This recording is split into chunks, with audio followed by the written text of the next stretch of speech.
Welcome everybody to Papa Spice's Hot Takes with Hans and Harry. I am the titular Papa Spice coming at you. It's your boy, Harry. How you doing tonight? I'm doing great, Papa. Thanks so much for asking. I literally just banged out the season finale of Loki about 20 minutes ago, so I know we're gonna touch base on that. But yeah, it was a push through to get there. So I'm glad I made it though. Nice. And we are definitely glad that you could finish it on time for us. It's not like we had this episode coming up or anything. No time for planning. Hans, how about you? How you doing tonight, buddy? Good. You had a good couple of weeks with this Marvel avalanche of stuff that was coming out. Loki included, Black Widow. We're gonna jump into some of that stuff, but my brain's kind of overloading, just kind of thinking of everything that happened the past few weeks and what's coming up. So I'm ready to jump into it. It's a lot, and not to mention, we still have 3 other Marvel movies coming up this year, and I believe 2 series with What If and Hawkeye. So there's a lot of content coming our way. All right, well, we're just going to dive in. Obviously, this episode is the Marvel Roundup, so we're going to be talking about all these Marvel things. But before we get started, we just wanted to follow up on a topic we talked about 2 episodes ago, which was our Fast rankings. We were toying with the idea of doing a Fast 9 review, but we decided not to give it a full episode's worth. But Harry is here to give us a brief synopsis or review, however you want to say it. So what did you think of Fast 9, Harry? Listen, I did see this with our boy Chris Hanratty here, and I also did see it again with our buddy Tim. So I actually saw this movie twice. Double dose. I think what Greg was alluding to with this is that you probably could skip this one. I don't mean that as a hate on the Fast franchise, because obviously I love it, but this movie was like Fast. If put all the Fast movies together and just pretend it's on steroids, because that's where this movie goes. Greg still hasn't seen it, and I know he'll probably see it, so I'm going to avoid any spoilers. But you could probably guess what happens, with some of the relationships that are in the movie and things of that nature, and which way they go. But yeah, I mean, it takes it to the next level. Every minute, every moment is just like, yeah, but this conversation with Dom and Jacob, his brother, just take that to the next level of what previous conversations have been with. So they go all around. There's some sexual chemistry between Vin and a character, which you will see in the movie, Greg, which I think you'll enjoy. Chris might know what I'm talking about, but yeah, I mean, solid movie. I mean, if you like the Fast franchise, but I mean, another kind of forgettable entry. And I'm going to save one of my hot takes for our next hot take episode, because I have some thoughts on the Fast franchise for that. So okay. Chris, anything to add with that? Yeah. No, you summed it up. I've said this before, where I feel like they all blend together at some point. Where one of the Fast movies were on a couple. I think it was 7, or I don't know. But I honestly couldn't remember what, 9 was a movie that I watched, and then it just kind of disappeared from my memory 24 hours later. But then I just remember thinking scenes I think I remember Cardi B. I'm Cardi B was in one of them. She was literally in the one I just watched in theaters. And it all just I forgot. I honestly forgot John Cena was in it, and he's he's a main character. Yeah. And sure. Harry's right. They go all over the place. They allude to some of the stuff in the trailer of where they're going. It's just they bring back some old characters that didn't need to be in this. But yeah, I think what's really upsetting about these movies is you watch the trailer and it's you kind of get the movie. You get all the plot points. You can look at it and be like, all right, this is what's going to happen with this and this. So I'm really hoping Fast 10 takes it back a little bit and is better. But Greg, I look forward to hearing your review about it. But that's enough. That's enough Fast talk. I'll save that for our hot takes, because I got a spicy one for that. So okay. Well, I appreciate your guys' thoughts on Fast 9 and for keeping it spoiler free. But you know us, we don't like to keep it spoiler free for long. So we're going to dive into that other little franchise, the MCU now, and we're going full spoilers. So just a heads up, if you guys haven't seen Black Widow, if you haven't seen Loki, and you don't want to be spoiled, now's the time. Turn it off, go watch it, come back. But otherwise, we're going to be diving into some heavy stuff. So let's get started with Black Widow. For me, I liked the movie. I thought it felt a little long, though. The pacing just seemed kind of strange to me. It just stretched. I think, you know, I'm not saying I know where they should have cut it, but I think maybe it went a little, maybe like 15 minutes extra. I think they could have shortened it by. What'd you guys think about that? Yeah, I know Harry, you saw it twice. I did, And I think you had said like kind of it felt a little like shorter the second time a little bit, but I agree. Like going into it, it didn't. I don't think it felt long, but I can see where there was an argument. Like it's kind of like one of those things when you're not watching a movie and like you know you're taking everything in. You're like, you know what, they could have cut that out. They could have cut a few kind of I like few extra scenes in it. Didn't necessarily, but like they just don't fit in the movie or they didn't really do anything for the movie's purpose.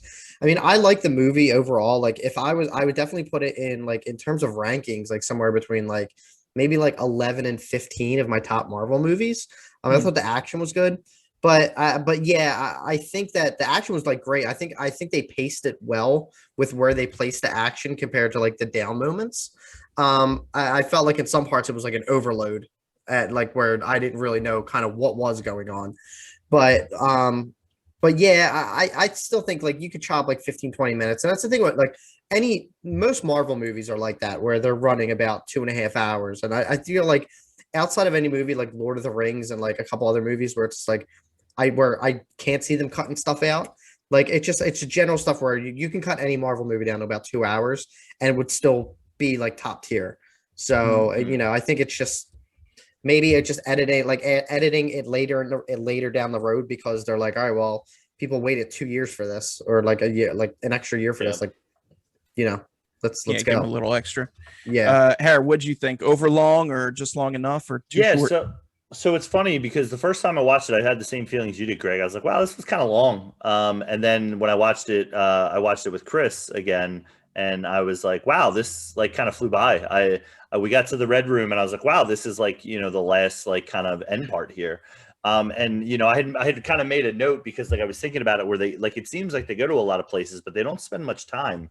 So this movie's like really broken down into like 8 parts, and I know we'll touch base on some of the parts that worked for us, but it's like there's the opening chase scene when they're kids, there's the ScarJo / you know, Florence Pugh when they're on the run and how they get to kind of intersect.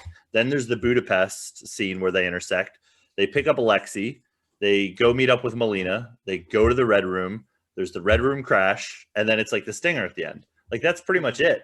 Like it actually kind of flows, and I'll be interested when you guys watch it a second time. Like, wow, it kind of moved quick. Now, don't get me wrong, yeah, the 2.5 hour run times with the Marvel movies are getting a little bit kind of all right. Here we go again.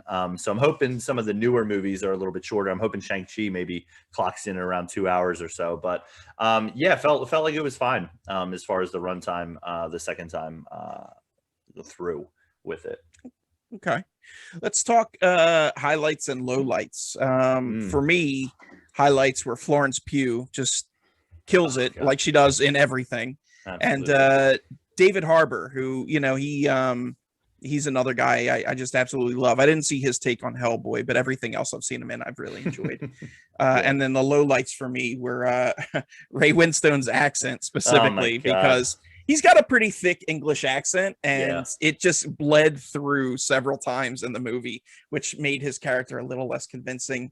And Taskmaster, which we'll dive into more in a minute, but those are highlights and lowlights for me. Harry, what about you?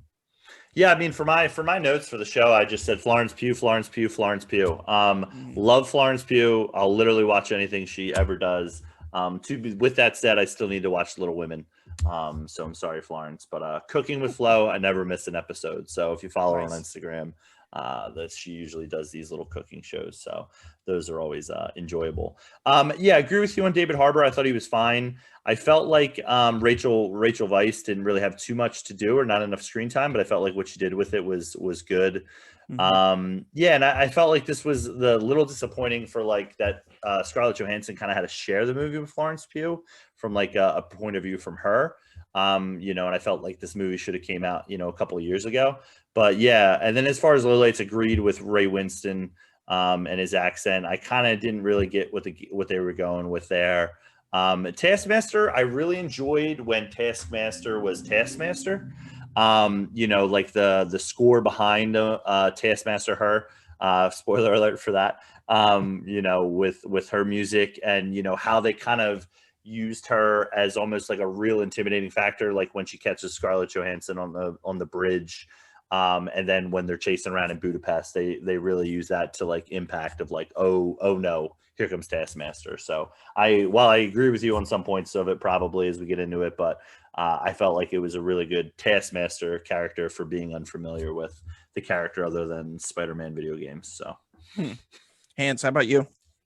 I'm with both of you with Florence Pugh. I actually have not seen. There's only one other movie I've seen her in, so I know of her existence. I know she was in Little Women, and I told Harry this, like, I won't watch Midsommar or Midsommar, however you pronounce it. No, you got it. I probably can't handle that. But I saw her in Outlaw King, which was a Netflix show with Chris Pine about Robert the Bruce, which is That's right. a pretty good movie. I forgot she was in it. And David Harbour. He's kind of has like one of those, like, I feel like he's always been around and just shows up like for a while, and then like after Stranger Things, he kind of had, I don't want to say like a Renaissance kind of revival, because he came like, but I feel like he's in almost everything now. Like, I forgot he was in Suicide Squad for a couple minutes.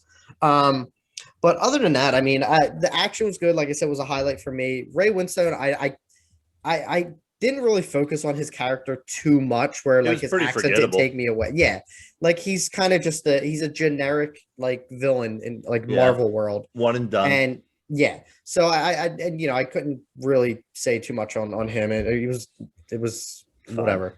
And Taskmaster, knowing the history like of the character, I don't think that it was handled well. And one of the things I said to Harry afterwards is Marvel has a tendency, and it's kind of tiring in some things, where they like a villain like 99% of the time has to have some kind of past relation with the hero. Yeah. And it kind of takes the element of surprise out of when they're being revealed, like a masked villain is being revealed. So like I kind of leading up to it, I either thought it was either her friend that was a boy, no, I don't call him a boyfriend, that was getting her all the resources. Mason, that's it. I had to look him up because I didn't know his name.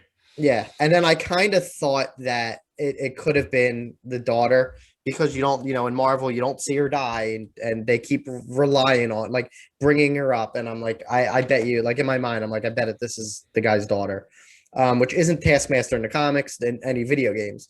So I think that they kind of forced that into having like the kind of Marvel formula of saying that, you know, they have to have some kind of past relationship with the main hero of the story. Now that's not every Marvel movie, but I feel like it's about 95% of them. So yeah. I mean, I'm with you on Taskmaster. How I would have done it: get rid of Winstone's character and have Taskmaster be the one who's hired by the government to restart the Red Room, and he's the one training all of the Black Widow recruits, and then that way you have a reason for her to take him, because Taskmaster is originally a he anyway, take him down. And you don't, it's like you said, Hans, you don't necessarily need that connection. It doesn't have to be there the whole time. I mean, they just, and the way they had her, Taskmaster, in this movie, she was just an obstacle for Widow to go through. It wasn't necessarily like you need to stop this person. And to me, Taskmaster is that level of a threat.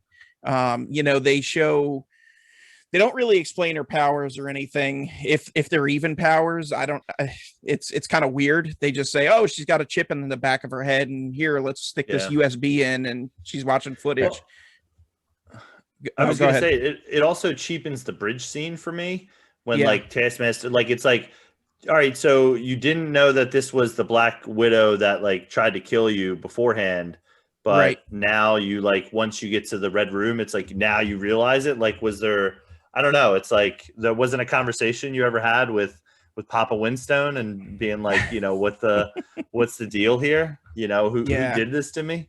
So I mean, don't know. Sorry. Yeah, no, it's okay. It's just, for a character with the power set that Taskmaster has, and especially even if you just trim it down to the characters that he or she reflects in this movie, which is, you know, Black Panther, Black Widow, Hawkeye, and Captain America. I mean, that's still like a far formidable threat, and they don't really play that up enough, in my opinion. Hans, you had some qualms with Taskmaster too. Anything you wanted to add? Yeah, like other than like the relationship with Natasha, like it just I think that the reason they put them in there is because like the character already existed, and they're saying like, okay, well, look at all the cool stuff that they can do. Like these are all your favorite heroes. Like it's a little bit of everything. You're like, wow, this is cool to see someone like mimic their ability, and that's kind of where it left for me, where I'm like, all right, yeah, that was cool. But when they kind of revealed who she was, and she's kind of like, I don't want to say redeemed at the end, because she's they used the magic potion on her to like bring her out of it. I was just kind of like, I'm sorry for if you hear beeping. I just kind of like, I'm whatever. It was just a character that wasn't really needed for the story. Like it was just thrown in there probably to sell toys and to just really just show off some cool action, which I feel like there could, like you said, there could have been a little more done with them. So, but I don't write for Marvel. Another thing I kind of had issue with, wasn't necessarily a low light for me, but I didn't really like that the Red Room was basically a Shield helicarrier 2.0, just floating in the skies for the last 21 years or whatever. I mean, it's just it's kind of nonsensical, and it's like, really, you're telling me Shield, even with Hydra infiltrating it, never picked up on it, or like no other organization ever ran into it? William Hurt, General Ross, never heard of it. I mean, it kind of beggars belief a little bit, and it's something where I'd rather, like, I'm okay with it being a moving location, but like you can have that as people on the run with different hideouts on the ground. Like it doesn't need to be this floating fortress. So I don't know. I just thought that was a little silly. Yeah, I thought that was dumb, because like when they showed, I'm like, it looks cool, but what, like how, like, yeah, how could no one pick that up? Like in this day, and like even I think back in like Winter Soldier, when they had the three helicarriers that could basically track anything in the world. Like they were getting ready to wipe people out. Except for the Red Room. Except for the Red Room, that's like it's a floating city. It's like Cloud City, and no one picked that up. So yeah, I agree with that. That was kind of a dumb.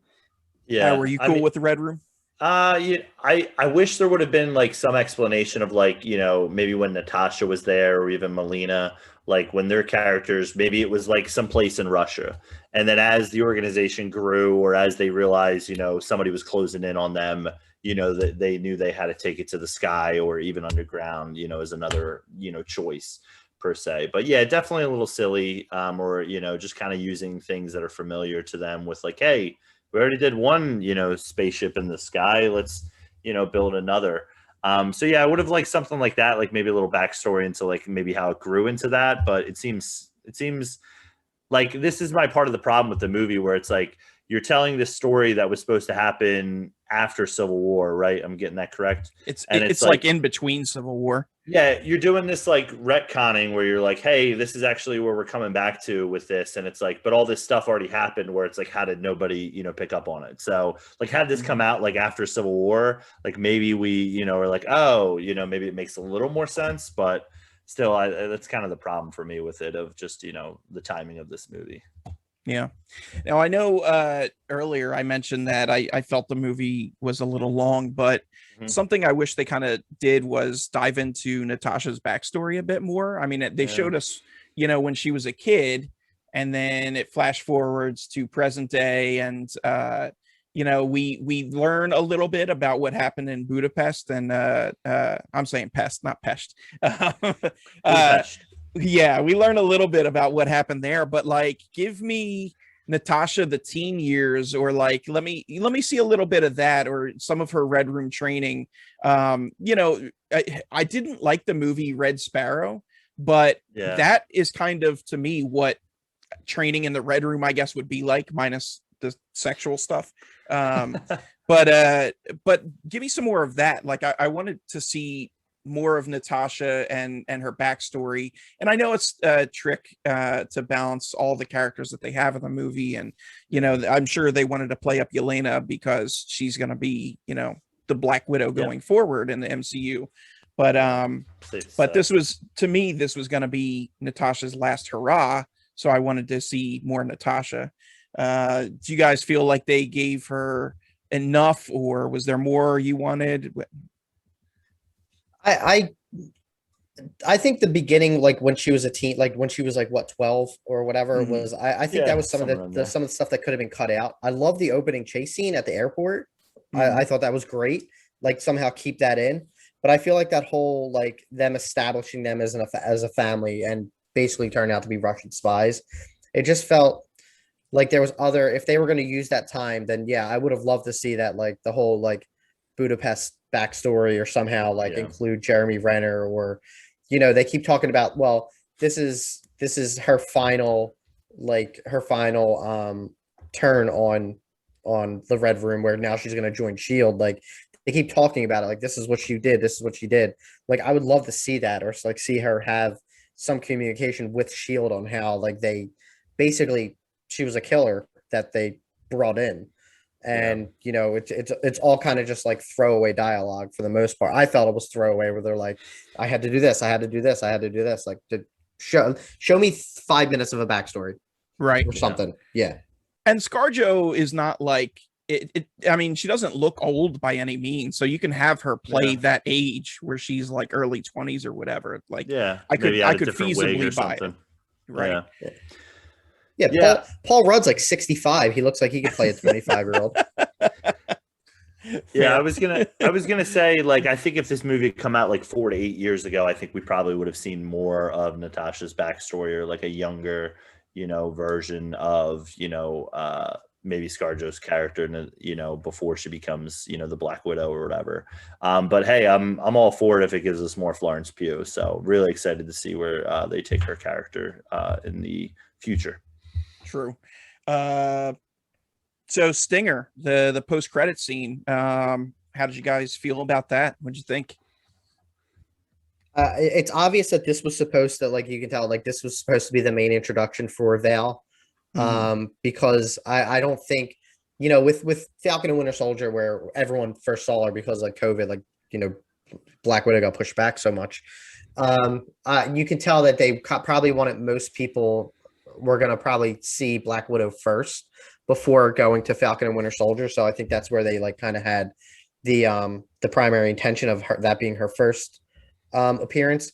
I think it's cool to see like Florence Pugh is probably going to be involved in the Hawkeye series, because that's the next time that we know that he's going to be around. Like, I don't know how much that Hawkeye is going to be involved in the MCU moving forward, outside of his show, especially with him training Kate Bishop. So it's going to be interesting how that goes. But whether or not she's going to be the villain of Hawkeye or just chasing him, it kind of leaves it open to, which I'm kind of all for, to see how they're going to handle her character for her being a hero for a whole movie. And then now it's probably going to be like half the season of her chasing. I imagine like half the season of her chasing Hawkeye, and then Hawkeye kind of having to explain, like, you know, or have her like have a pretty good fight scene with like Kate Bishop, which I think would be pretty cool. But yeah. What do you think about the Stinger? You know, for me, I mean, Chris said kind of the points there of where it goes. You know, for me, it's interesting, and we'll talk about Loki in a minute. But like, we're going into this universe of like, how much am I supposed to care about Florence Pugh's character, Yelena, right? I want to, yeah. Like, how much am I supposed to care about her becoming the new Black Widow when there's like this multiverse war that could be coming upon us? Like there seems to be like this kind of branch, you know, for lack of a better word, where it's like, hey, if you want to just like see some action movies and some cool stuff, like here's going to be the Thunderbolts and like some normalcy.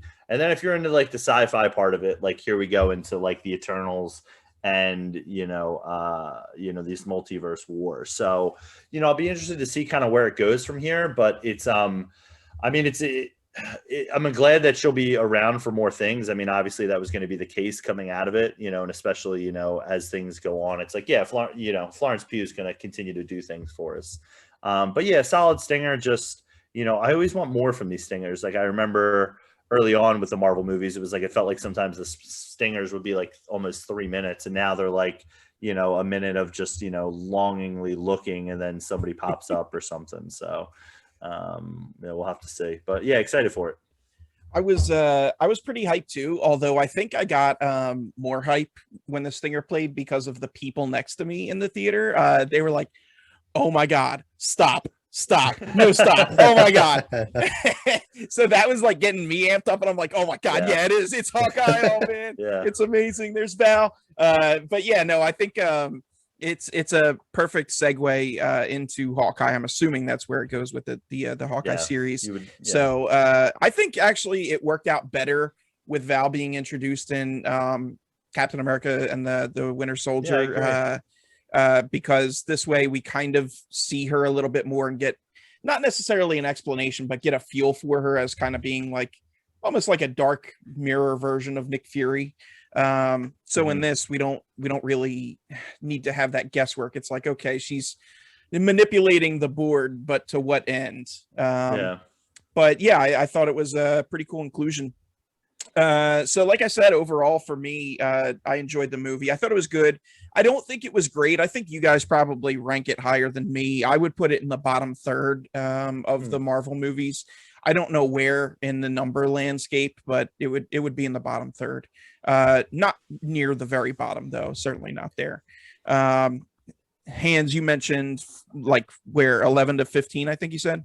Yeah, I would give it somewhere like anywhere between like that 10, 11 to 15, because it just like I thought it was great, and I even said to Harry like afterwards, like I didn't even feel like this was a Marvel movie at some point. Yeah, I felt like it was kind of just like a generic action movie.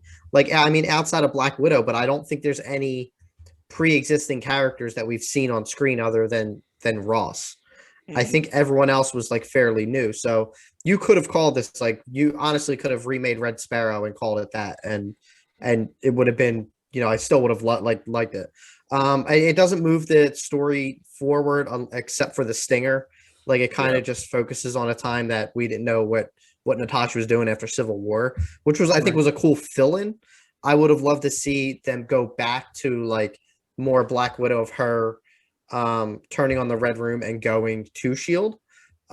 As more of an origin story, because this wasn't an origin story, it was just kind of like a story that picked up to introduce, I think it was mainly to introduce Yelena to the MCU and have her carry the mantle forward. So I did like, I think I did enjoy it a lot more than some of the other movies in terms of like a standalone superhero movie. I thought it was a little stronger than a few of the other ones, but I wouldn't crank this in top 10.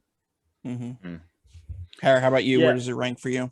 Yeah, I was gonna say for me it was solid on my letterbox, 3.5 out of 5 stars. A half was given extra for Florence Pugh, and then I did in my letterbox. You can make a full list for this shameless plug for letterbox.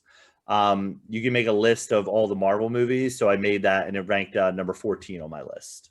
So just in kind of that, middle-ish area that Chris was talking about for me, it didn't break into, the next level. And I mean, I think this is the problem a little bit with, Marvel and their female heavy character movies, what they're doing. It's like Captain Marvel came out after the fact of like where it places in the timeline.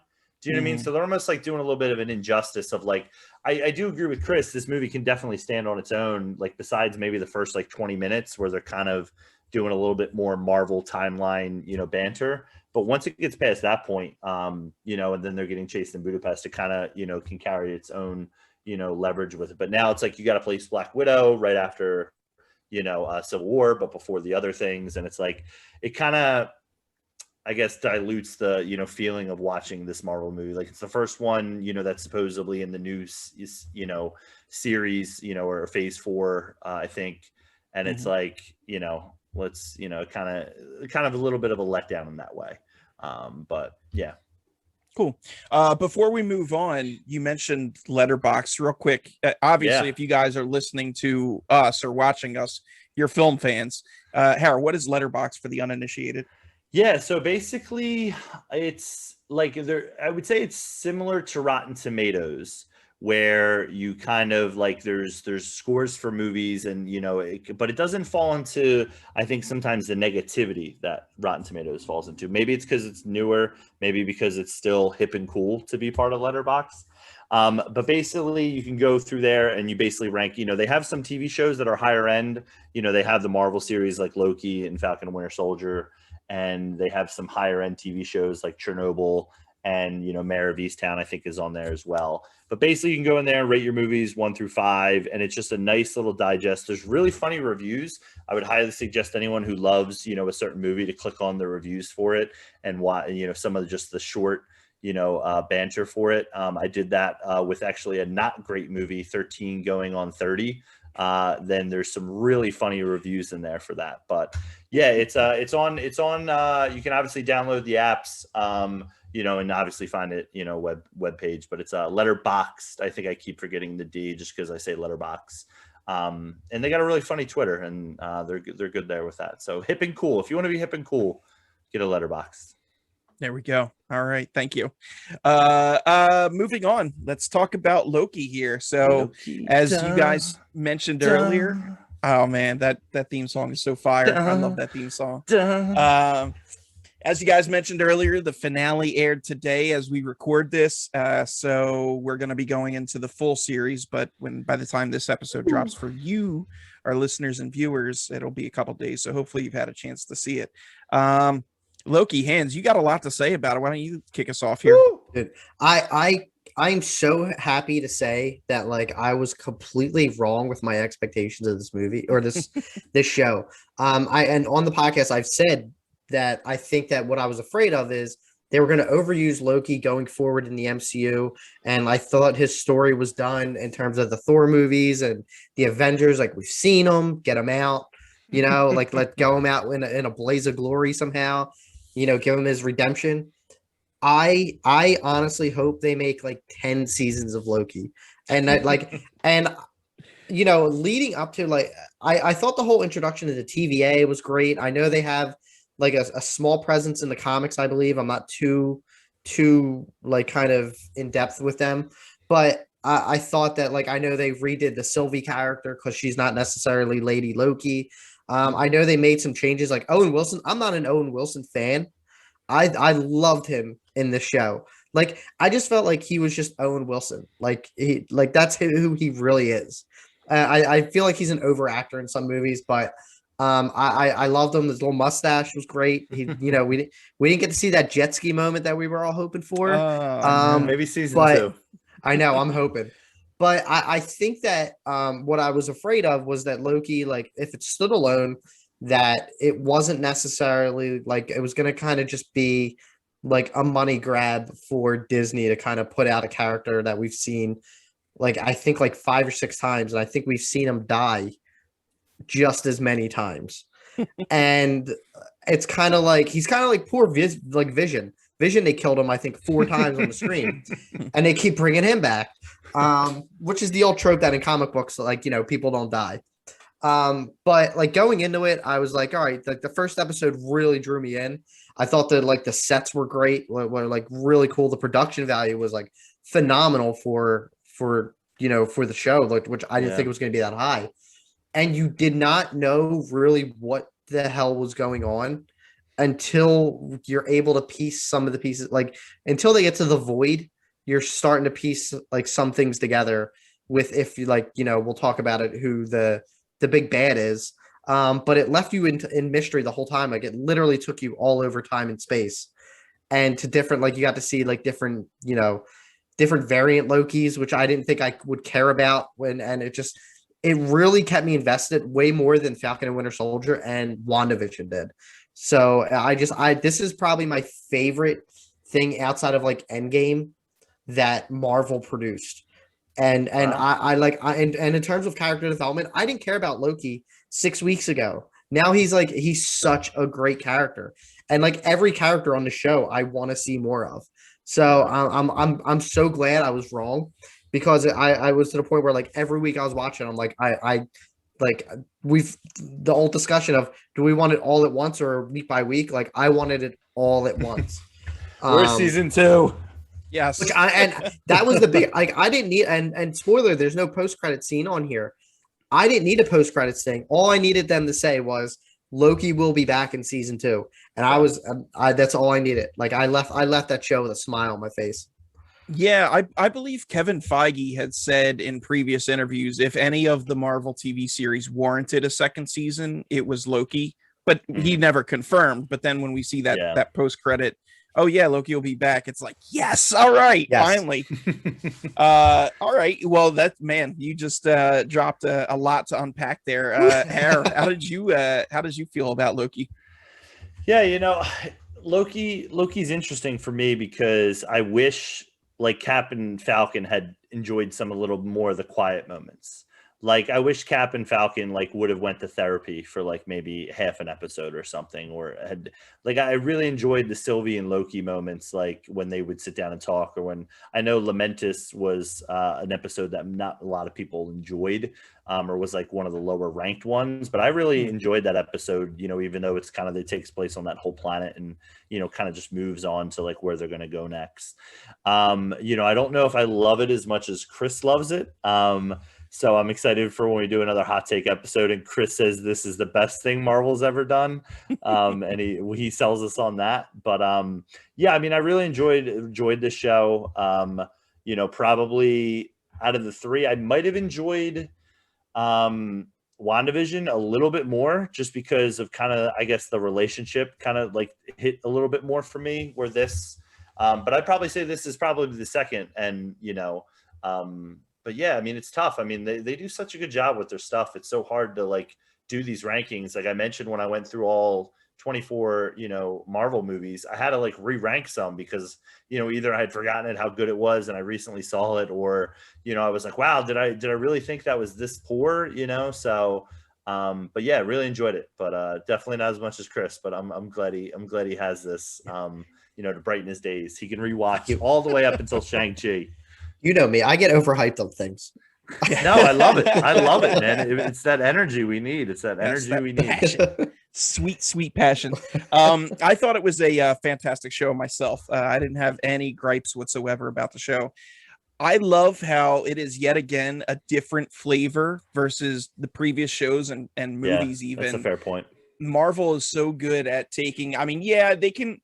They can reuse some tropes like we talked about with Black Widow, but in terms of like the flavor of each thing that they present, there's not a lot of overlap. They can give us a heist movie with Ant-Man, or a crazy magic mind bender with Doctor Strange, or straight up superheroes with any number of movies, and then here we are mucking around in the timeline with variants, and it's like, dude, I absolutely love that. And it's so good that they're cognizant of that, and they always try and strive to keep it fresh. And I was really, really impressed with the show.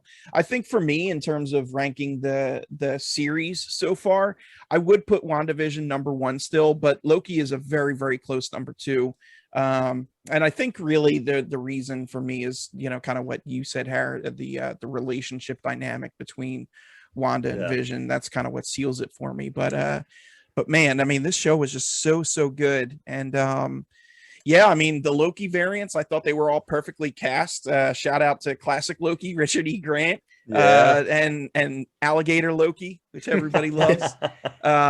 Dude, I'm predicting that Alligator Loki is going to be like the new like Baby Yoda.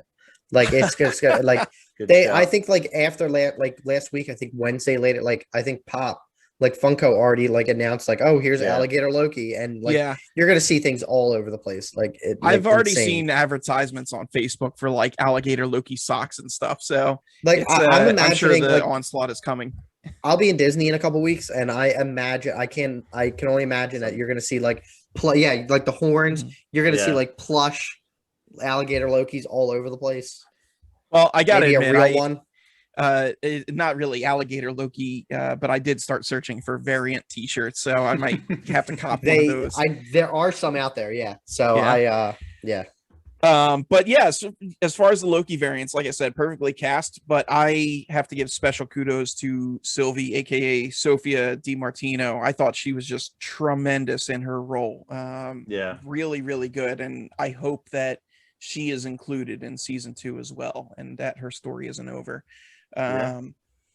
So yeah, I mean, TVA characters, I thought they were great. Mobius, Ravana, who we have to see more of, as per her story. Hunter B-15 was awesome. Shout out Tara Strong doing the voice for Miss Minutes. Love her. So yeah, I mean, just overall fantastic show. Anything any of us missed that you guys want to talk about? Well, Miss Minutes terrifies me. Like she. So we all watched the finale today. And at the scene when they go into the castle, I like the castle, like the whole last episode, I feel like could be like an episode for us on its own because of because it's so like everything about that, like the whole like set design and introducing probably who I'm under the assumption they don't say his name. I mean, like we know who he is, but Harry doesn't know. Harry, it's Kang. No, I know. I mean, listen. Yes. Listen. Besides listening to you guys tell me things, I do listen to other content to help me kind of intersect with it. But I didn't mean to interrupt you, Chris. But what I was going to say is what I really enjoyed about the show is I didn't really care like where it was going to go in the last episode. Like they could have showed Doctor Doom, they could have showed Kang, they could have showed Thanos, another Loki, another Loki. Yeah. So it's like. It didn't matter to me where that was going because I was highly engaged with like the characters of the show and kind of their relationships. And I think that's a kudos to the show, and why we're going to probably get more of it.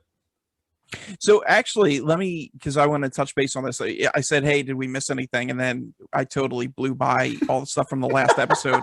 I don't think that actually was Kang. I mean, that it's the same guy, but I think that was Immortus. Yeah. Immortus who's a variant of Kang for the most part. Yes. Yeah. Like a good version of Kang, basically. Right. So I think, and that maybe it's not even Immortus, but when we see the statue in the TVA after Loki realizes the timeline's been changed, that is Kang. Yeah. Minus the face mask. I was so like I at the point like they kept leading up to it. There was a lot of hints throughout the show that Kang was coming because like Ravonna was in the show, like she has a relationship with Kang. There's like so many other like different little things that pop up. And then that last episode when they're in the void, that's like that whole episode is full of Kang Easter eggs. The whole actual episode is just it's all it is. So when they got to the castle, like I wasn't gonna be upset because we all knew like Kang was coming to the MCU because Jonathan Majors was already cast to be in Quantumania. So I was like once that elevator like door opened, I was like kind of like leaning forward, like they're like part of me said like they're not gonna reveal a major MCU villain in a Disney Plus show. I didn't think they were gonna really pull that off, and then that's why I was like kind of when I saw him, I was like really like oh my god, like this is huge. Yeah, like this is amazing. And Jonathan Majors, I did not watch Lovecraft Country. I've heard phenomenal things about it. And I've heard he's great in it.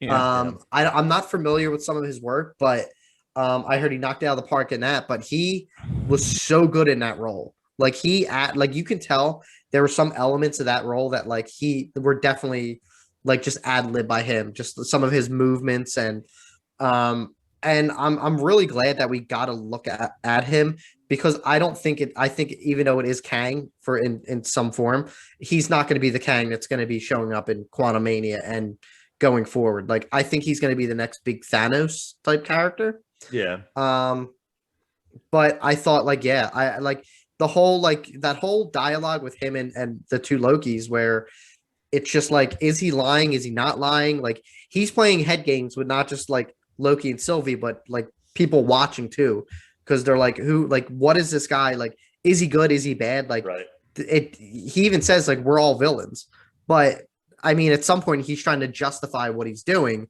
and he doesn't see himself really as a villain. He's just trying to kind of keep out his evil variants from kind of breaking up the timeline. I really hope in Quantumania he just has a cameo because Kang is a much bigger villain than just an Ant-Man nemesis. Like he's basically like an Avengers level threat, and well, he is an Avengers level threat, and I'm hoping he has a cameo similar to Thanos from the first Avengers movie, and then this leads to another Avengers movie where, you know, whether it's at the end of phase 4 or phase 5, whatever, and you have Fantastic Four in there and all this stuff, it'd be really cool. But man, I just lost my train of thought. All this talk of multiversal stuff. Oh, I remember. I think it's very interesting that if it does lead to another Avengers movie where Kang is the primary villain, it almost be kind of kismet, because Loki sets off this chain of events bringing about Kang the Conqueror, just like he set off the chain of events that formed the Avengers. So it'd be a nice kind of play on that. So I don't know. Hopefully that's where we go. Hare, I know you're not as comics literate as us, even though you do listen to other stuff. What did you think of the reveal? Did you know anything about Kang prior, or? So, I mean, just other than like what you guys have kind of touched base on, you know, he's been involved in different things. I even heard like he was like Sylvie's love or something in one Ravana. Sorry, my apologies. All right, mixing up the characters. But Ravana's like love interest, and you know, but this is kind of, I think, what Chris was getting to is like, this is what they could have done in, you know, what we did an episode on with WandaVision, with like, where are they going to go? Who are they going to introduce? Here it comes. And it's like, this show actually was like, yeah, here comes, you know, Kang, or, you know, a Thanos type figure. What I really enjoyed, you know, and Chris mentioned it with Jonathan Majors, like, I'm going to watch like a lot of his things, because I didn't watch Lovecraft Country. I know there's not going to be a second season or, you know, further things with it, but I know it's highly recommended, you know, by you. And I think know you guys have HBO Max. You both need to get on that. I do too. Yeah. Chris does, thanks to me, you know. I'm not trying to tell HBO what to do, but keep that on the low. Keep it on the low, ladies and gentlemen. Listen, everybody does it. So I definitely want to check that out. And I know he's in the last Black Man in San Francisco, a movie that I just missed, I think either last year or the year before, you know, and I know it was up for awards. But what I loved so much about his scene is, I feel like, so when I rewatch, you know, because my wife is a big Marvel like rewatcher, especially the Captain America, you know, stuff. When I rewatch some of the movies with the scenes with Tony, and I think about it with Tony and Cap, and it, like, the scenes have so much more impact because of what they went through and their journey together. You know, that scene when, you know, they don't get when Loki disappears, the whole start of this show, and him and Cap are sitting outside, and Ant-Man has his banter, and they have to look at each other after everything they've been through after Civil War, and look in all their differences, and sit there, and, you know, he turns to Cap and he says, "Do you trust me?" And it's like that whole relationship, like, it just hits such a moment for me where it's like so emotional of like these two guys, you know, for the fate of the world or for this timeline, you know, they have to trust each other and to do this. And even though Jonathan Majors is basically, you know, his character is playing by himself and seems to even at some points be talking to himself and has these realizations, it's like, I can't wait to see where this character goes. And it seems like he's going to be able to play different versions of this character, obviously, which I'm very excited about. He'll probably play some nerdy scientist and, you know, Ant-Man and, you know, or whatever, you know, but he's going to play different versions. And just to see the impact of this scene specifically as his character grows throughout the continuation with Marvel, but also what his character will turn out to be, you know, and how he comes, because he said, "I'll see you soon." So it's like, it seems like it's going to come all the way back to him, you know, being in this position or something of that nature. So, and a really cool scene, you guys have mentioned it. Sorry, I'm rambling a little bit, but with like when Loki shows back up, and I kind of had already kind of felt like he was jumping into a different timeline, but jumping into, you know, a new timeline where it's like, you know, Loki season 2 will hopefully take place in, but, you know, and just realizing, oh no, like everything's different. You know, I've changed it. So, go ahead. No, it's funny that you mentioned the end, because like I normally, like, for these shows, what I tend to do is not go on any kind of like Twitter or like mainly Twitter, because people are animals on Twitter in terms of just like yes, they are. People are maniacs, and I've joked around in the past about spoiling stuff, but it's just like, you're a real like an a-hole. If you're like if the show comes on at like 3 a.m. Eastern time for us, and there's spoilers on it at like 5 a.m. So like I try and avoid like all social media. So like I woke up, I woke up early today, watch it before work just to make sure that it was like I kind of just got it done and I didn't have to like have it on my mind of what to knock it out. And I went on Twitter and after I watched it, the first thing I saw was like Spider-Man No Way Home. And it got me really amped because I was thinking, I'm like, there's going to be a trailer for this like soon because like that ending all but confirmed that we're getting a Tobey Maguire and Andrew Garfield appearance in the next Spider-Man movie. Like they could have spelled it in the timelines coming out that they could have spelled like Tobey Maguire. It's funny that you say that because there's more stuff I want to touch on with that, but we'll get to that after the Shang-Chi trailer. But yeah. I think that I think Sony was sitting on this for a long time to say like, all right, Loki, like they revealed it. Now, give it, I'd say maybe I would put my money on by Monday. We're going to get a No Way Home teaser, at least a teaser, because it's that normal thing. Like, what it's Marvel's mentality is whenever you see like them post stuff, like a post about the previous thing, it's always on Monday after it airs. And it's always like a character post, or like they did it with all the Lokis when he got into the void, and they did it with Sylvie when she appeared. So I think I think on Monday, like I honestly wouldn't even be surprised if it's like tomorrow. I think they're gonna, because they did the same thing with Endgame. Was when Endgame came out, and I think after the first weekend, they released the Far From Home trailer, which shows Iron Man like dead. Yeah. Like they did. Marvel was just, or Sony, whoever released the trailer was like, we don't care. At this point, the world saw it, and if you didn't see it, you missed out on Iron Man dying. We're just gonna tell you what happens. Mm-hmm. So I think at this point, like I think Marvel's gonna be like, or Sony, whoever is gonna release it, is gonna say, you know what, give it Monday, and we're gonna get a trailer because even the No Way Home official like Twitter is like trolling fans. Oh, they want it. Yeah, because they're like, all the fans are asking for like a No Way Home trailer, and they're like, here it is, and they'll show an actual trailer. It just says Spider-Man No Way Home on it, like on like an 18-wheeler. So they know what we want. So they've said be patient. I'm saying Monday we're getting that trailer, but I hope so, man. Dude, I'm dying for it. I don't care that it's like 6 months out and it's like going to start like, internet frenzy of theories and everything. Like I'd live for that. So I honestly hope that kind of happens. But yeah. Oh, good. I was going to say, I feel like they'll probably do something with Jungle Cruise, like having a teaser.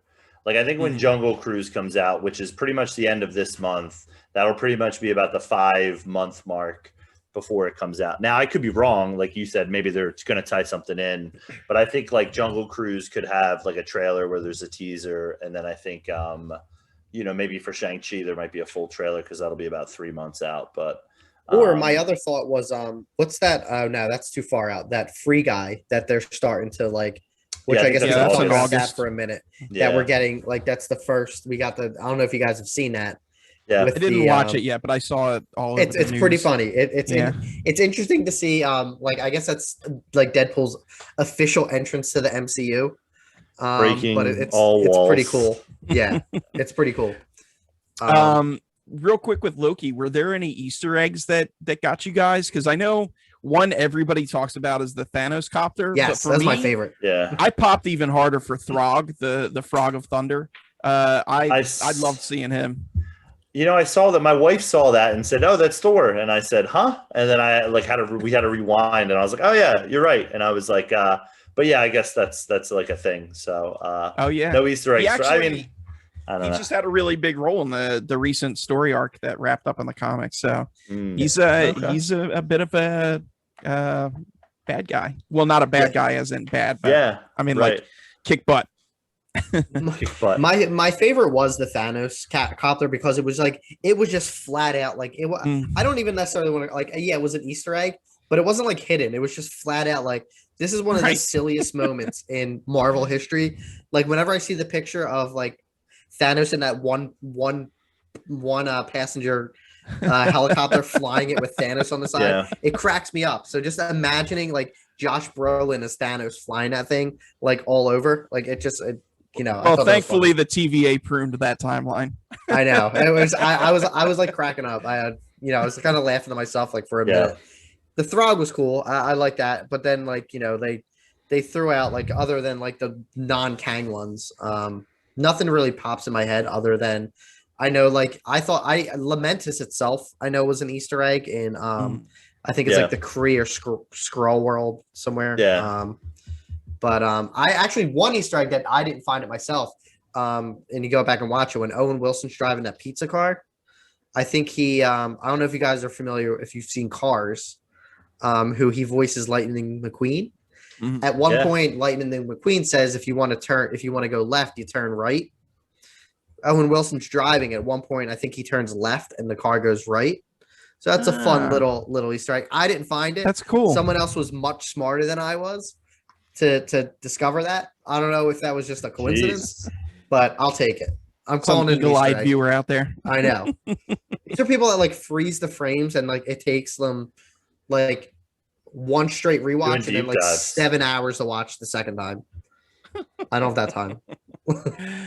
All right. Well, that is our Loki recap.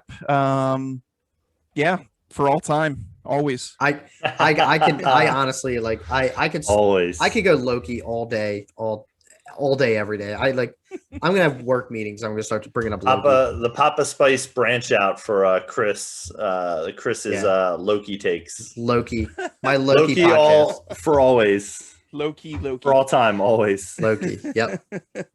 All right, let's talk Shang-Chi. We've had a couple trailers drop for this now. How do you guys feel about it? Any thoughts in particular? Harry, you want to go? Yeah, I mean, so I'll be interested to see how this movie kind of plays. As somebody who isn't in the comics, I mean, obviously I'm invested in Marvel at this point, for better or for worse. So I'll be watching it. But I'll be interested to see how this is kind of like an origin story. Surprisingly, it's a guy who it's a male figure who has daddy issues in the Marvel universe. Surprise. I mean, I guess I would say like it totally looks foreign to me, and the fact of like I have no idea what the 10 rings mean. I have no idea why his dad is so powerful, and he just wants to be a regular Joe, it seems like, but he has all this responsibility and power. Sounds like something Spider-Man or any of the Marvel heroes have trouble with. So I'll be interested to see how this one does. They are releasing it in a weird time.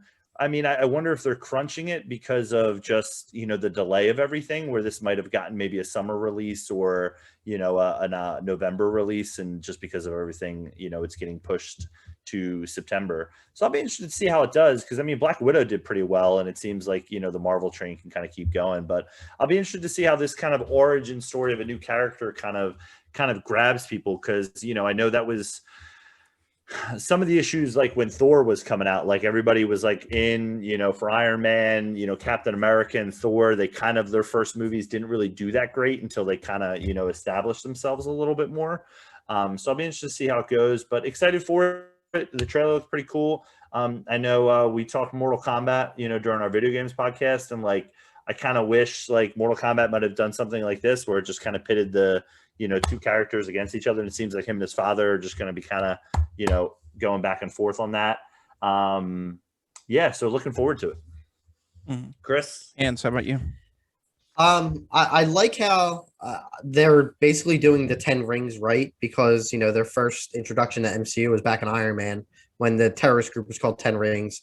And then we get Iron Man 3. We get the great acting of Ben Kingsley as the Mandarin. That's not a knock on Ben Kingsley. That's a knock on one of the worst reveals in MCU history. Mm-hmm. But I think as like a martial arts fan, like a movie fan, I think this is the first martial arts type movie in the MCU. And I'm interested to see when it takes place in the MCU, and and how what its effect is going to be, because these are now no one other than two characters that show up in the second trailer, which is kind of annoyed that Marvel revealed them, because I thought that would have been a huge in theater reaction. Yeah. I don't think, and this is another one where there's no pre-existing MCU characters that we know about, and the action just looks phenomenal. Like it looks really good. And then when I saw the second trailer, it shows that cage fight between Abomination and Wong. Yeah. I didn't need to see that. I did not want to see that. I want to see it, but not in a trailer. Hey, you don't need to sell me on it now. Yeah. That would have been, if you're sitting in the theater and you see that for the first time, not in the trailer, but in the movie, that would have been like a holy crap moment. But now it's kind of ruined because they just threw it on the last 10 seconds of some rando trailer, And I mean, like most people, when you see like on reactions, it's, whoa, was that Abomination? Blah, blah, blah. Like people didn't even know, but all you had to do was freeze frame it and you figure it out pretty quick. And then Kevin Feige comes out like 20 minutes later. He's like, yeah, it was Wong and Abomination. Like they're fighting. I wouldn't have known that was Wong until I read that. Yeah. Like why, like you're one of the greatest producers, of one of the greatest franchises in movie history. And you're just like, I'm just throwing out all my cards here.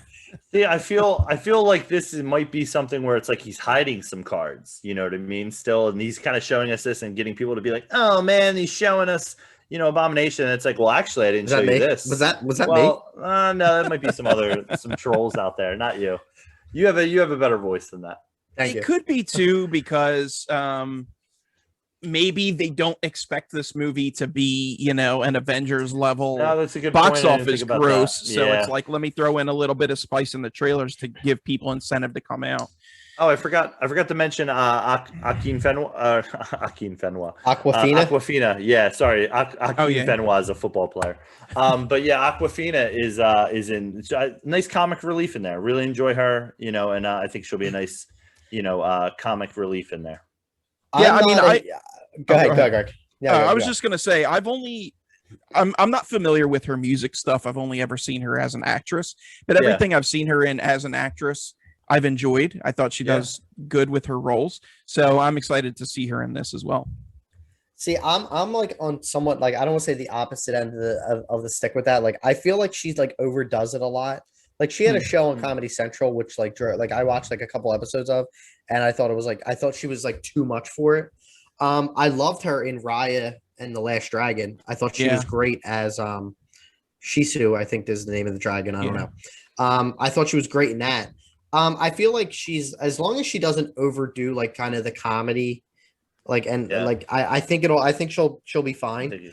I hope she has sorry, we were talking about Ant-Man. I hope she has like some Michael Pena kind of vibes with like what she's putting out there is a nice balance for Ant-Man's character with so I hope that's the level it goes to, but I do agree with you. I hope it's not too crazy. Yeah. But there were some really cool shots in the trailer, like when they're I guess it's him and his dad fighting over the rings. That you get the full out look of the outfit. These Phase 4 outfits are killing it. Mm-hmm. So I'm all in. That just for the outfit alone. I know our boy Timmy P was not happy because of his haircut, because Shang-Chi is a little shaggier in the comics. His hair is a little longer. That's nitpicking at this point. That's nitpicking, and we just like, I don't know if he hasn't watched Loki yet. Like the multiverse opened up, so we're getting a short-haired Shang-Chi. I love it. So Shang-Chi, I'll definitely be there to check it out, probably opening weekend, but the trailers, they're serviceable. It's just, like you guys said, I wish they didn't give away too much. Do you guys want to talk about Eternals at all? I know we've only gotten the one trailer, but Greg, I do want to jump in. Like, are you familiar with Shang-Chi in the comics? Somewhat. Is it like because they're now, like with Loki coming out, like there's a lot of like Loki stuff I want to go back and read, and like Shang-Chi, I don't know if I want to read it beforehand or wait till the movie comes out and then go back and revisit it. So I'm like kind of, I haven't read up a lot on Shang-Chi, so I'm not sure if it's kind of worth going back. I mean, his stuff has always been kind of hit or miss for me. And if you do read anything, read more current stuff than old school. Old school's kind of cheesy, just straight up exploitation kind of stuff. Got it. So Eternals, anything you guys want to talk about with that? I mean, I'm super pumped for it. I don't know too much about it, as far as the history of it or anything like that. So again, that's another one for me where like once the trailer drops, I usually like to try to avoid trailers, but at the same, like I'll definitely watch the first trailers, but after that, it's like if you dip into like third, fourth, or even second trailers, you can kind of see some, maybe some spoilers that you don't want to see in the movie, or as Chris was mentioning earlier, some deep dives into trailers where it's like, hey, this is this point, or this could be the meaning of this. But yeah, I mean, it's got a great cast list. And Great director Chloe too. Zhao, Zhao directing it. Who did Nomadland, and I love that film. So I'll be interested to see where that goes with it. It kind of feels like a Guardians, I guess, vibe, where it's like a whole group of a team, but it's not like the Avengers. But again, this is where it's going off for me, where it's like we're going into a different, more sci-fi than we are just kind of, hey, there's a guy in a tower, that we have to bring to the ground, with Ray Winston. So I'll be interested to see with that, but I'm in it. I'm in Marvel for better or worse, whether I enjoy it or whether I'm like, this is fine. So, Hans, how about you? You vibing on Eternals? I have limited knowledge with the Eternals. Like, so I'm kind of in like Harry's boat with that. I know that they've kind of like their stories pretty much spans over like the beginning of time for the most part, like on Earth. So I hope they cover like from like thousands of years ago and like maybe cover different time periods. I don't need the whole movie doing that. I just cover like little scenes or whatever, which I think is cool. It takes place, I'm assuming, after Endgame. I think it's cool that, and Greg, you might be able to correct me on this, isn't like from comic knowledge, like Thanos has a connection to the Eternals. Yeah, he's the son of an Eternal. Yeah, basically. So like maybe we get like a baby Thanos with his giant purple head. Maybe we'll see that. I'm not sure, but this is another one. You don't know when it takes place. Like for the most part, the story, like I have no idea what, like the main question is like, a lot of people are asking like, all this stuff happened like with Thanos, like where were the Eternals? So, and you wouldn't even necessarily know this was a Marvel movie other than the fact that Marvel Studios pops up. And the other one where at the end where Rob Stark says they're like, who's now that Rogers and Iron Man are dead, who's going to run the Avengers? He's like, I can do it. And they all laugh at him. That was it. That's the, which I think is cool. So it's like, same with Guardians. When Guardians came out, it was a very like, you don't know like what, it's a completely different movie, which I think is, I'm excited to see, because a lot of these like generic like Marvel action movies like feel like the same. So I think this kind of has a different feeling to it. Giving us those Baskin Robbins 32 flavors, baby. Yeah. What's funny, man? I don't think I've watched the trailer. Really? I feel like I have, but like I feel like I either like watched a clip of it, like because I remember the Rob Stark clip, that Chris is mentioning from Game of Thrones. But I'm sorry, I'm thinking of the wrong. I thought we were reviewing Game of Thrones. I apologize. No, but I don't think I've watched the trailer for it. Now that I gotta go, that'll be my first viewing after this. But yeah, have you seen any recent trailers with Angelina Jolie? For not the one where she's me dead, not the one where she's running through the forest. No, and that was a solid flick. I'm not gonna lie, three stars on that on Letterboxd. So yeah, solid little flick. The trailer doesn't reveal like too much with it, but no, it's I know really that's why I want to trailer. watch it. Yeah. I definitely feel like I've seen it, but I can't remember. Sorry, fans. Eternals for me, I'm looking forward to it. It's a Marvel movie I'm in. I have limited knowledge about the Eternals as well. The only thing that I've really read was, and I would highly recommend this to you, Hans, Harry, if you want to jump into comics, go for it. But there was like a 2006 maybe miniseries written by critically acclaimed writer Neil Gaiman, and drawn by John Romita Jr. I want to say the miniseries was like, I don't know, 5 or 6 issues, and you can get it on Comixology super easy in one collected volume. That was a really good introduction for me to the characters, and I think some of what they're going to do is based on that miniseries. So I'd highly recommend checking that out, and you'll get a flavor for the characters there. Cool. All right, so moving on from Eternals, last thing we'll talk about is Spider-Man: No Way From Home. So, you guys kind of touched on this whole multiversal war and timelines branching and all this stuff earlier, and how that might tie into No Way Home. And another thing that I wanted to add on is, which also I think for me kind of confirms that we're going to have multiple Spider-Man in it, is Hot Toys. So I collect Hot Toys, which are these 1/6 scale, for lack of a better word, dolls that are very realistic looking. And Hot Toys revealed a new suit from Spider-Man that's coming out. I think it was actually spoiled in a Funko Pop reveal, but there's this black and gold costume Spidey that's going to be in there. Not a costume that's based on anything from the comics, from my knowledge, but it's clearly got some tech stuff going on, as well as Doctor Strange stuff. And my reasoning that this means that we're getting other Spider-Men is because they want something to set the Spider-Men apart, right? So that way you're not just looking at three guys in red and blue. You have people that are visually different. So I think, maybe it's a little bit of a Stretch Armstrong reach, but I think that that's the reason that we're getting a black and gold Spidey, and it's just more confirmation that we're having multiple Spider-Man in here. Loki machinations aside, what do you guys think? Any Spider-Man No Way Home stuff that you want to get into, or speculation or anything? There's actually one other thing I think after this, bring up What If you saw the trailer for that. For sure. But no, I didn't even think of that with the black and gold suit to keep apart, like to kind of distinguish from the three Spider-Man. I'm hoping that a fourth Spider-Man shows up and we get some kind of not whether or not he's in the suit.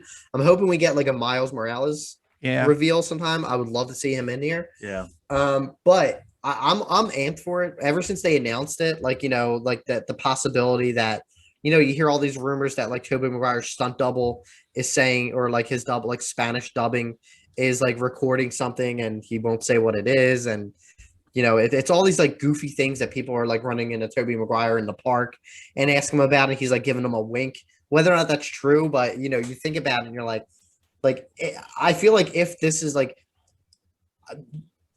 Marvel's taking such a big risk of doing this multiverse, because it's just, I feel like it's going to cause such chaos among fans of seeing different versions of their favorite heroes. But I think they're going to do it right with I think they really banked a lot of it on the success of Into the Spider-Verse, which was critically and financially successful.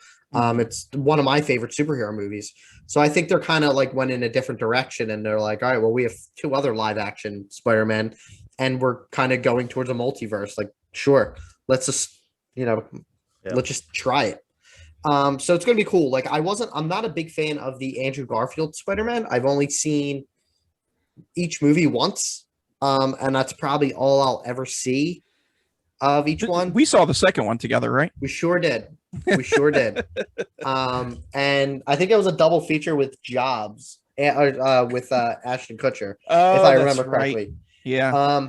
Both. I'm not a fan of both movies, but I think Andrew Garfield, I think he was a good Spider-Man.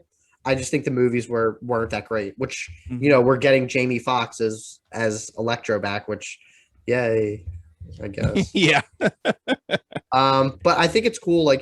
They all but confirmed it when they started saying Alfred Molina was coming back and Jamie Foxx was in it, and apparently Willem Dafoe was rumored to be in it. At that point, what else could it be? So I think at the greatest hits. All they have to do right now is just kind of just show a trailer and show the other two, and I'll be happy. Yep. This movie could be awful. I'm gonna watch it. And it'll be fun. I think there's no chance that it'll be awful, and I think this has supplanted Ghostbusters Afterlife as my most looked forward to movie for the rest of the year. So that movie's still gonna happen. I think it's funny that all the people that when we talked about it with our hot takes with Spider-Man 3 is complaining about too many villains, and I feel like Marvel was kind of just guess what? We're gonna give you 3 Spider-Man on screen at once. We're gonna give you 7 villains, Oh, And and we're just- possibly Daredevil too, because that was another rumor. Yeah. And we're just gonna mash it all together. Like, you want to complain about Spider-Man 3, like they're gonna be like, come January, you're gonna be loving us. Like, Yes. yeah. Yeah, I mean, this is where I think like you just look at Endgame and Infinity War and be like, look at all the characters they put on screen, and like everybody Yeah. loves it. And I feel like this is going to have like a similar, we talked about it a little. Well, we mentioned Fast and the Furious franchise a little bit earlier, but like once they brought the team back and added the characters from like the other movies that like had nothing to do with each other, it's like everybody was like, yeah, let's go. So I mean, if you're a fan of the Tobey Maguire movies, you're going to want to see this. If you've been following all the Marvel movies, which everybody in the world seems to be doing, you're watching this. If you like the Andrew Garfield movies, like you're going to watch it. So like it just has all these people who are going to be like, yeah, this is going to help. This is going to help my bias towards one character or the other, whatever you think of your Spider-Man. So I'm really looking forward to it. And the wife is a huge Tom Holland fan, so we will definitely be seeing this movie as soon as possible once it comes out. So very excited to see what they do with the trailer and what they kind of reveal in it too. So it'll be interesting to dissect that. She excited for Uncharted? Cool. No, I mean she's excited for Spider-Man Tom Holland. And Gotcha. anything Okay. when Tom Holland was on that lip sync show when he dances to Rihanna. Umbrella. So Yeah. that and any interviews with Tom Holland. But you tell me another Tom Holland movie, I guarantee you she hasn't seen it. So what was the other fair. Cherry? Was that was Cherry. the I recent didn't one? see that. If it's a romantic comedy, she'll probably see it. But not He was on not one on trying to say that's what Netflix she'll with. see, but He was in one with Robert Robert Pattinson. I forget the name of yeah, it. the devil something made me do It's it. long. It's like well, not 3 that, hours. but yeah. Yeah. I don't have time for that. I'm thinking of the Conjuring one. But. All right, moving on from Spider-Man, our last topic, as Hans mentioned, what if? Hans, what do you got for us with what if? The trailer was phenomenal. I thought that this is gonna be. I thought it was gonna be a fun Marvel project to just say like we do it all the time where we're like, what if this happened? Yeah. What if and theorize things. What I didn't actually kind of realize is the fact of where this is placed in the release with Loki. I'm pretty sure this isn't gonna have like an overwhelming effect on MCU stories.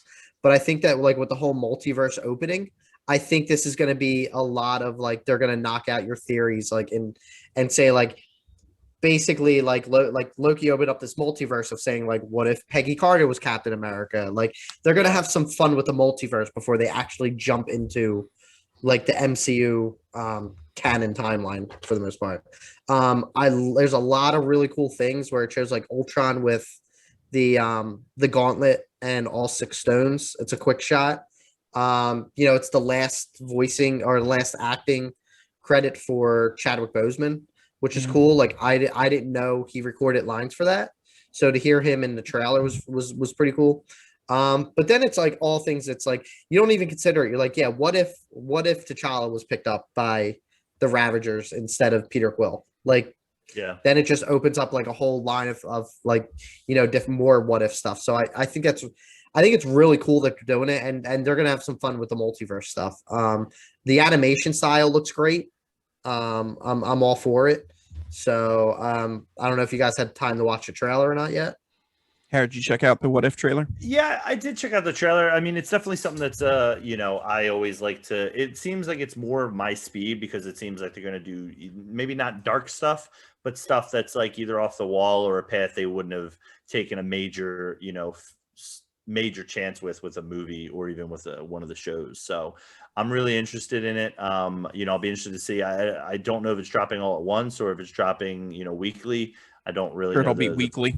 If it's Disney Plus, it's going to be weekly. Yeah. So, I mean, I'm looking forward to that, of having something to me and the wife can watch. I'll be interested to see how some people gravitate toward it because it is animation and, I don't know how that'll grab some people or if it'll be something that, when we discuss with some of, casual, maybe Marvel fans, if they're going to be like, yeah, I haven't seen that, what is that about? Is that, but like Chris said, this opens up the door to kind of, I think more acceptance for, hey, what if they, what if 3 Spider-Men show up in a movie, and how do these universes tie in? So, yeah.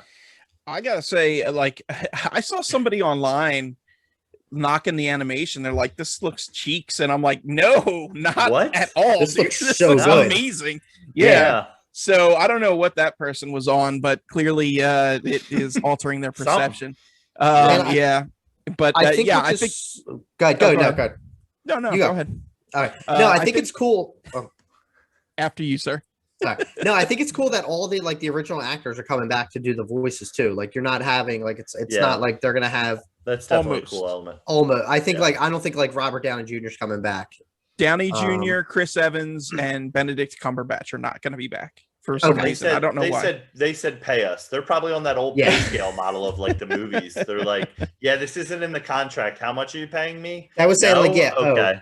Well, Cumberbatch should be. I don't know. I mean, I understand the still other on that old deal because he's probably got a couple. He's got his own movie, and he's probably going to be in Spider-Man's movie, and then that's probably why they're trying to use him as much. Yeah. Well, not as much, but trying to put. Yeah, well, they probably went to like Evans. They're like, look, we know you have like a 10-picture deal. What about TV shows?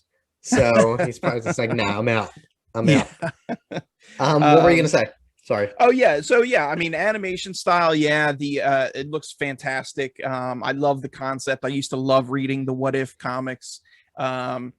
They eventually kind of soured on me because they went from just random like what if Magneto took over the United States was like a great issue, but then they started turning into after every major event like, well, what if Civil War happened this way instead? What if Secret Invasion happened this way instead? Like it went away from the concepts to just how did this event change?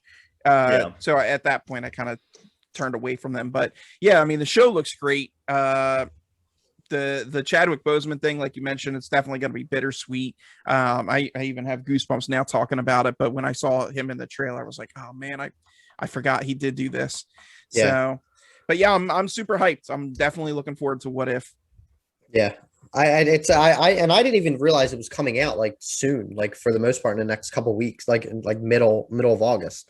Yeah, which the good thing is with these TV shows and like Marvel, like I don't feel like I'm getting an overload of Marvel with all this content that's coming out because they're pacing it so well. I mean, in less than 4 months, we've gotten 3 not even quality, like very good, like excellent TV shows.